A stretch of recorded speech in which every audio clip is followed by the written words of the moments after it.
Well, guys, so I went ahead and contacted Road Assist, and they got a hold of Michelin, and Michelin got a hold of me. They called me to just confirm where I am. I am in I-55 North at this point, and he just confirmed that, and then he hung up, and he, I guess, made a bunch of phone calls trying to find you can see them on the side of the road. I guess he made a bunch of phone calls to find a facility or a shop that could come assist me.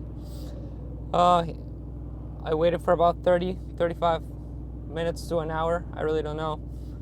And I just got the phone call from the guy saying that there are two shops between 3 and 3.5 hours away that could come help.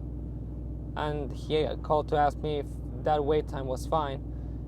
And in my head, I'm like, I really got no choice. So, but of course I didn't say that. I was like, yeah, that's fine. I'll wait. I'm already on the side of the road. My triangle's already set up. There's not really much I can do.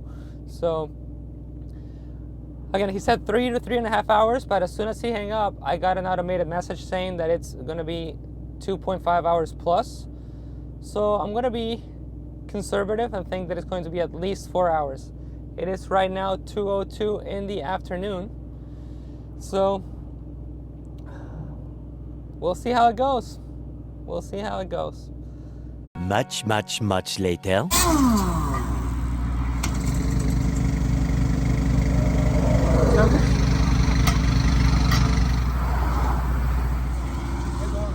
can go to your truck and let you know when you're done. Okay.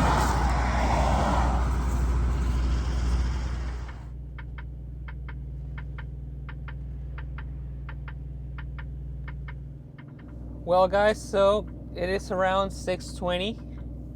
So it took them a little bit over 4 hours, but they made it. They didn't even knock on my window. I was just like laying back here, and I felt some weird movement on the truck and trailer that, different from cars driving by and shaking the truck. So, I poked my head out the window, and I noticed that they had already lifted the rear axle, and they were, getting to work. So I quickly got out of the truck, walked to the back, said hi, started recording, and I don't want to say I got some bad vibes or negative attitude, but one of the two guys clearly doesn't want to be back there. And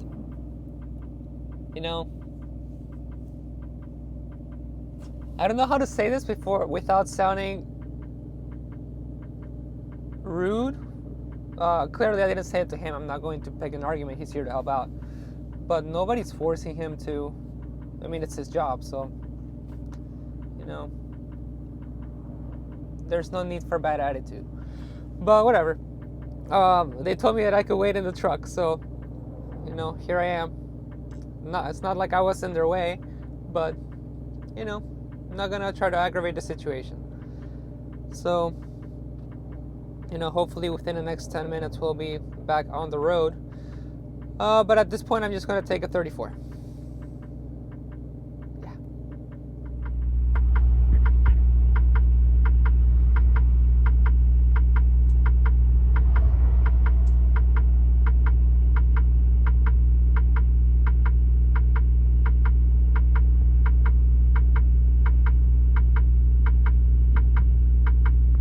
The next day.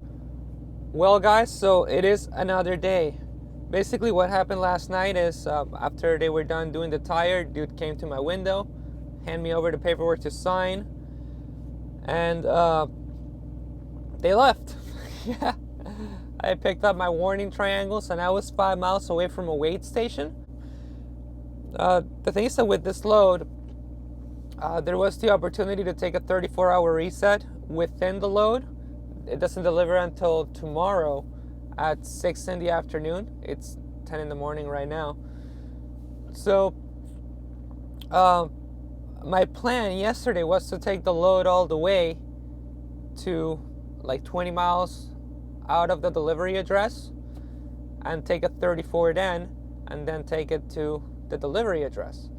But of course, because of the tire situation, I'm kind of forced to take the 34 now, starting yesterday really.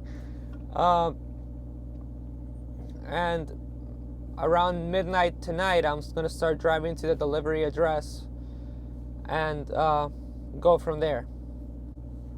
So when the blowout happened, the tire took out the airline from the inflation system that keeps the tire inflated, and it's basically just leaking air. It's not an issue right now because like the tire is inflated, but you know, just for peace of mind, I already talked to my dispatch, and my delivery address, my 90, is 30 miles away from the Manuka terminal. So as soon as I'm done with this load, I'm just going to take the trailer there and hopefully get another one to keep rolling. But we'll see. It's all about we'll see. I'm sorry if I say that all the time, but there's a lot of uncertainty in this job, and you got to find comfort. Okay, not find comfort in the uncertainty, but at least be comfortable with the uncertainty. So, yeah. You feel your teeth, yep. So Sponsored by Red Drink. Corey says he can only cover for Sean for so long, and Sean asks, how long? Feeney walks by reading Weenie in the paper and reminds Corey they have a meeting at 3:30. Mr. Turner tells Feeney to go easy on Corey. He's at a new see, school. this is like scene 5. Now we're into Turner and Feeney. Okay, let's talk about Tony's tie. Yeah. The tie shirt combo, that was very strange. So I remember years ago, maybe 8 years ago, somebody started a Twitter, and maybe there was an Instagram too, but it was definitely Twitter because I was only on Twitter at the time, called Mr. Turner's Ties. And all it was a collection, because apparently, and I didn't know this, Tony wore crazy ties on our show. And I forgot about that whole Twitter feed, everything, until I saw this scene. I was like, look at that tie.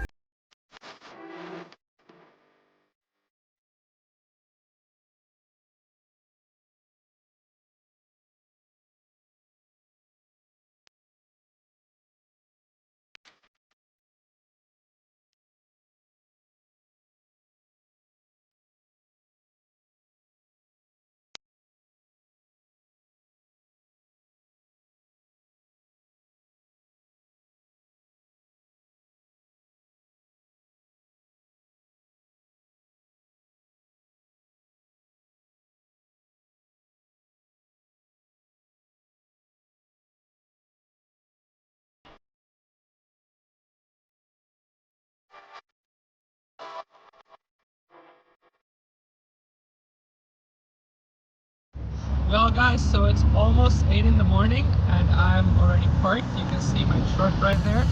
I'm about 55 miles away from my delivery address, and it's like 28 degrees right now. I don't feel like being out of the truck, but you know, I just wanted to give you the view. You know, this is what I love about this job, the endless scenery. And fun fact, I wasn't planning on stopping. Well, this is my fuel stop. I parked at my fuel stop. I'm supposed to fuel here, but because I'm going to take the trailer to Manuka, which is like 100 miles away, I'm just going to fuel at the pilot at Manuka that always has the cheapest gas in the area. So, you know, I'm just parked for about 7 hours. Again, I'm 55 miles away from my delivery address, and I don't have to deliver until 6 in the afternoon. It's 8 in the morning right now. My hand is shaking because it's so cold. But yeah, let me just show you how the tire is doing, and we'll get back in the truck. Okay, so you can see, oh, that hasn't frozen yet. There we go. Okay, so you can see some ice on the ground. But anyway, the tire is just fine. But because I lost the airline for the inflation system, it's leaking right now. I don't know if you can hear it. Yeah. Well guys, so we're back in the truck, and I just wanted to talk a little bit about the whole situation with the tire, because I take safety very seriously. Of course, I love this job, and I've talked about it in the past how it can all end in a second. So you want to limit or eliminate all the things that could put your job in jeopardy. And it all comes down to doing your pre-trip properly. And when I picked up this trailer 2 days ago, I did my usual trailer inspection, checked everything, noted the damage to the bulkhead on this particular trailer, and hit the road, and unfortunately, situations like these, blowouts, are not things that one can predict. There's just debris on the road sometimes. In the car business, we call them outside influences. There's outside influences that can affect the vehicle. That's my GoPro turning off. Okay. So in this particular case, there is no way of knowing if I missed something or if it was just an outside influence, some debris on the road that punctured the tire and led to it blowing out. What I can say for sure is that the system that monitors the air pressure on the trailer or a leak certainly wasn't, didn't the light that turns on the trailer didn't turn on. So there was no way for me to know as I was driving that was going on. Or no way that I know, at least. And by the time that I found out, it was already too late. I could see that the tire was pretty much destroyed on my rear view mirror or my side mirror. And that's the thing. It's nobody wants to deal with these situations. It's certainly not pleasant, but I gotta be honest about two things, mainly two things that I can think of right off the top of my head. Number one, very thankful that this happened during the day. Like, I honestly don't know how long I would have been dragging that tire or that wheel if it would have happened at night. Probably until I would have seen sparks. Or probably until the moment I saw, probably until I would have seen sparks coming out of the rear axle. So, that would have been a very, very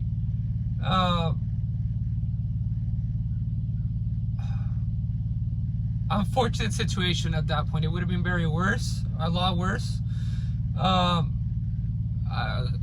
There's no way of knowing if that would have been the case. There's no way of knowing if the wheel would have been savable to where I would have been able to keep driving. So definitely very thankful and very, very thankful of the fact that happened in the time that it happened. If it was going to happen, it happened at the best time. And then the second thing also, that thankfully I am in this load that allowed for the issue to be taken care of within the time frame of the load. I'm not going to be late to my delivery address. So very thankful for those two things. Yes. And of course, this goes without saying, the number one thing, that everything happened and nobody was injured, nobody was harmed.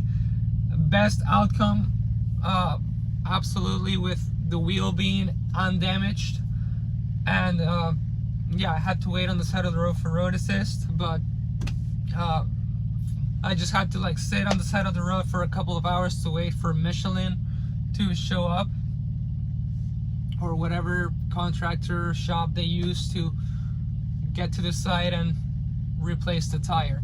And that's another thing. Of all the issues, thankfully it's not something that I'm gonna have to pay for. Because again, it's just a tire. I contacted Road Assist through messages, sent them a picture. They contacted Michelin.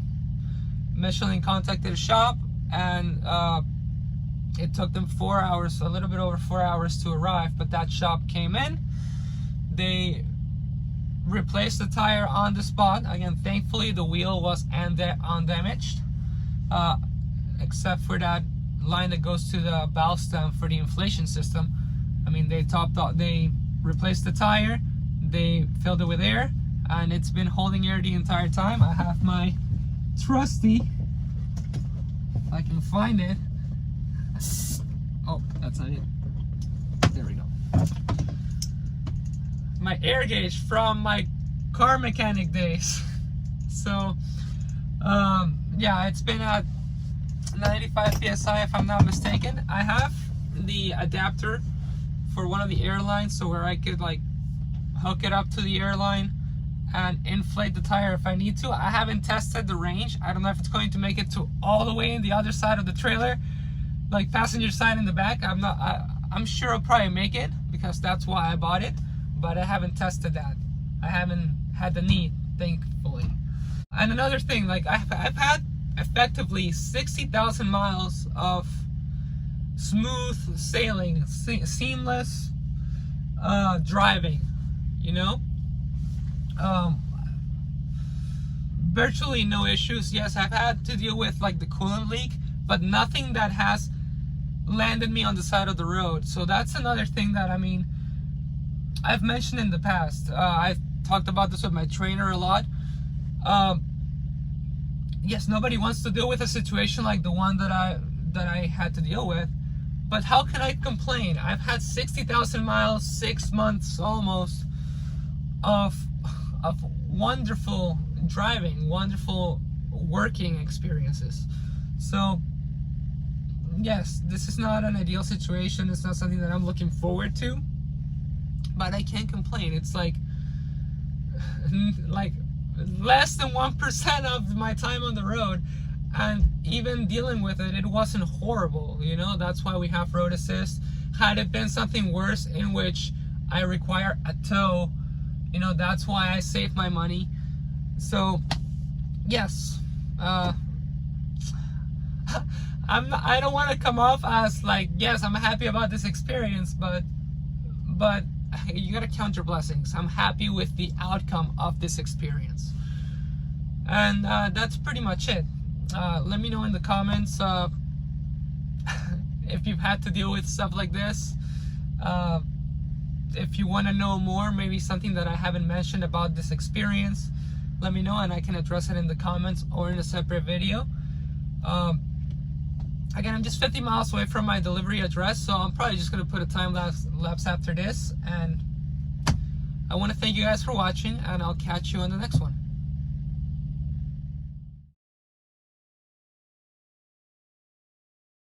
No, no, no, no, no, no, no, no, no.